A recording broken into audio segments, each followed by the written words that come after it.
Ninaitwa Peter Chisawilo, ni mhandisi na ninafanya kazi Intermec Engineering Limited. Kampuni ya Intermec Engineering Limited kazi yake kubwa ni kusanifu, kubuni na kuunda mitambo mbalimbali ya kusindika mazao baada ya kilimo. Lakini pia tunajihusisha na zana ambazo zinaweza zikasaidia kilimo chenyewe kwenye awamu ya kwanza ya kilimo.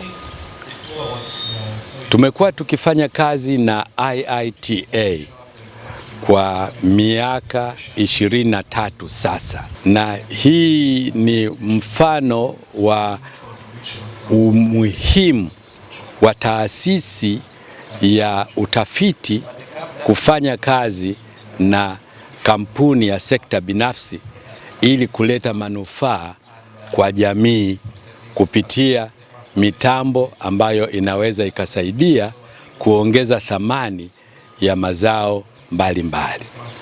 Lakini na IITA tulikazana sana kwenye swala la mihogo, ndio kitu ambacho kimetufunga sisi. Na katika kipindi hicho sio tu tulibuni na kuunda mashine mbalimbali za kusindika mihogo, pia mashine hizo tulienda kuwasaidia wanavijiji mbalimbali waliokuwa wamezinunua namna ya kuziendesha na namna ya kufanya kazi ambayo itatoa mazao bora, kama ni unga au kama ni wanga au bidhaa nyingine zozote zinazotokana na mhogo. Na katika kipindi chote hicho kazi zote hizo zilikuwa zikifanyika kati ya sisi na IITA. Pia tulipata muda wa kufundisha waundaji wengine wa zana kama za kwetu ambao wanatoka katika nchi mbalimbali katika eneo letu la Afrika hapa. Tuliwafundisha watu waliokusanyika kutoka Mozambiki, Malawi, Zambia, Kongo DR, Rwanda, Burundi, Uganda, wote tukawafundisha namna ya kufanya hizi kazi kama sisi. Lakini mpaka sasa hivi tunaona kama mwamko wa kutengeneza mashine za namna hii huko kwao haujawa mkubwa sana.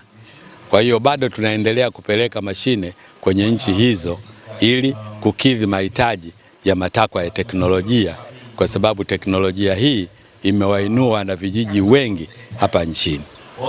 Tunatoa shukrani nyingi sana kwa IITA, lakini pia kwa taasisi nyingine kama SUA, Wizara ya Kilimo ya Tanzania, pamoja na taasisi nyingine ambazo zimekuwa zikitoa msaada kwa wana vijiji waweze kupata, ikiwa ni pamoja na halmashauri pamoja na NGOs wanaziita nini, taasisi za hiari. Hizo zote zimefanya kazi kubwa sana ya kusambaza teknolojia, lakini zaidi kuwasaidia wanavijiji kuondokana na umaskini kutokana na kuwa na rasilimali ambayo waliongeza thamani na kupata faida zaidi.